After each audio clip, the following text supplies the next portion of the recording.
En bas, sur la vallée de la Haute-Romanche, c'est brouillard et frimas. En haut, tout d'un coup, c'est ciel bleu et neige éblouissante. Bienvenue sur le glacier de la Girose à 3200 mètres d'altitude. Nous sommes sur la commune de La Grave. Dans quelques instants, nous allons en savoir plus sur cette commune qui curieusement se trouve non pas en Isère, mais dans les Hautes-Alpes. Mais pour l'instant, dans un premier temps, je vous propose d'arpenter ce magnifique glacier.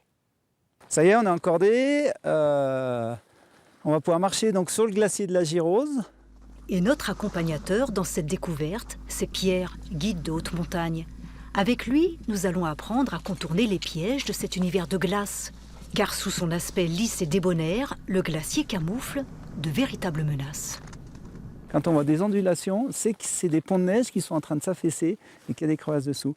Tu peux avoir des crevasses qui font 50 mètres, tu peux avoir des crevasses qui font 40 mètres, 60 mètres. C'est pour ça que sur le glacier, c'est vraiment important d'avoir une corde et de s'en servir correctement. On voit pas la fin. C'est profond. Ah, c'est très profond, j'aimerais pas y être. Hein.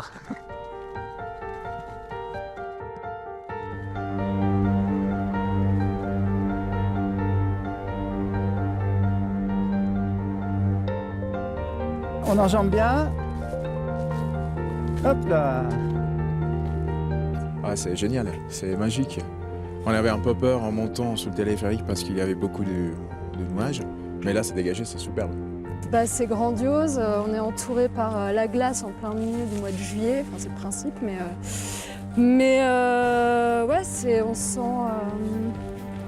on se sent tout petit parmi tout ça. Ces paysages grandioses du massif de la Meije sont accessibles en 30 minutes par le téléphérique. Chaque semaine, le bureau des guides de la Grave en propose la découverte. Ici, nous sommes dans les Hautes-Alpes, en région PACA.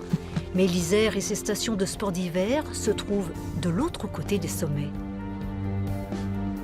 Et donc juste derrière le pylône, là, on peut traverser sur les deux Alpes.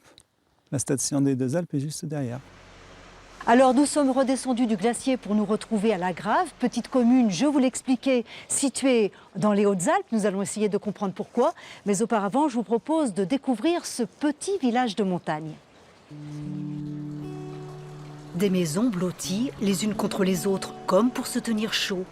Un patrimoine architectural témoin d'un important passé religieux et rural. Et sur certains balcons, comme autrefois, des blettes. C'est les crottes de brebis séchées, parce qu'ici, dans la vallée de la Haute-Romanche, à partir du Moyen-Âge jusqu'au milieu du 19e siècle, il n'y avait pratiquement pas de bois. Et on dit que le Briançonnais leur avait promis de leur fournir du bois et que ça pouvait être la raison pour laquelle la Grave a choisi de se rattacher aux Hautes-Alpes. L'absence de forêt, mais aussi des impôts moins chers, ce seraient donc quelques-unes des explications à cette situation illogique. Car géographiquement, la limite du département de l'Isère aurait dû se faire au col du Lautaret, à 10 km au-dessus de la Grave et de ses hameaux. Ce qui me paraît très clair, c'est qu'on est dans une enclave. Qu'on paye, moi, à mon sens, que l'on paie. La limite, ça devrait être le Lautaret. C'est évident, il y a une limite climatique qui est très nette. Aujourd'hui, le soleil s'est levé 2 heures avant à Briançon qu'ici. Hein. Le fin mot de l'histoire. Vous êtes branchés ? Nous sommes allés le chercher chez Roland, agriculteur et propriétaire de camping. Avant la coupure actuelle de la route principale avec Bourdoisan, sa clientèle venait essentiellement de la région Auvergne-Rhône-Alpes.